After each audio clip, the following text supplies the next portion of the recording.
Let's get the coach's insight. We have recruiting guru Andre Gray from UNC Charlotte, works under head coach Mark Price. Andre, you got to tell us, what's the difference between evaluating players and recruiting players?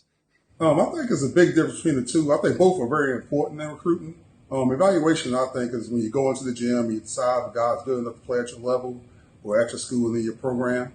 A lot of people outside the business don't understand there's two levels to recruiting. There's that part, and then the actual recruiting part, which is going into the homes, going into the schools, trying to figure out how to get those guys on board.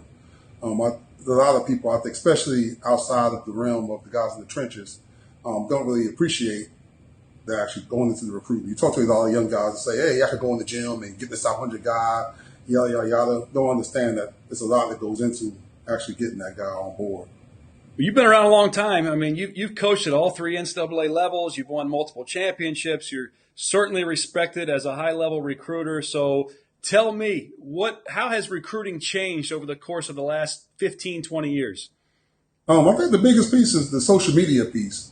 Again, back when I started off, you was able to go find a really good kid in some small town somewhere, a conference player of the year, in a small conference, and you could convince that guy to go to a Division III or a Division II school. Now they see some of their friends, they get on Twitter, they get on Facebook, they see other guys that's having opportunities at higher levels. Now they think they can play at that level too.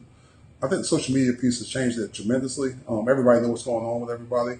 You see a lot of offers thrown out. You see all the time, you see a kid that get offered by one school and 5 minutes later another school calling an offer. Might not have seen them play. It's often because the first school did. And that's what social media, I think, has changed it a ton. Has social media changed or helped develop your recruiting philosophy? I mean, shed some light on how you go about recruiting. I think it hurts me. I think a lot of guys that grew up like me, that used to turn over rocks and working and getting in the trenches, social media hurt us because we do the work sometimes and you throw an offer out there to the kid or you build a relationship with a kid. Another school see that work and then jumps in and sometimes at a higher level.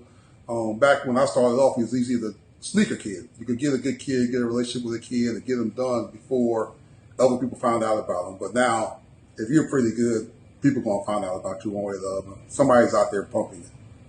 I've had a lot of buddies, and I'm sure you have too, that they have to always shed the stigma of just being a recruiter.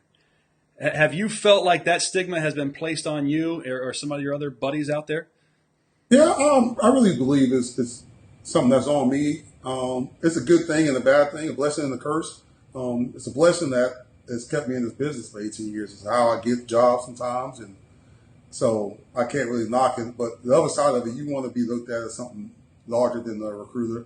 Most of us have other responsibilities. All of us have other responsibilities, especially when you come up to the lower ranks. You do everything, from driving the bus to do all the game planning, to doing all the scout reports, doing sometimes practice plans and stuff of that nature. So we all do everything for the most part, but part of how we make our money is for our ability to make our rosters better by bringing players into the program.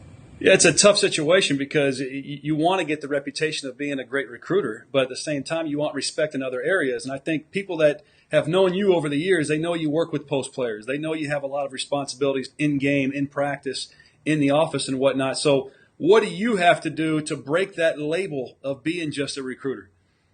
A lot of it, I think I really have to just worry about myself, keep doing my job, and people will notice what I'm doing. But when I get in the off season, I try to go to different coaching clinics and meet guys and talk basketball with guys.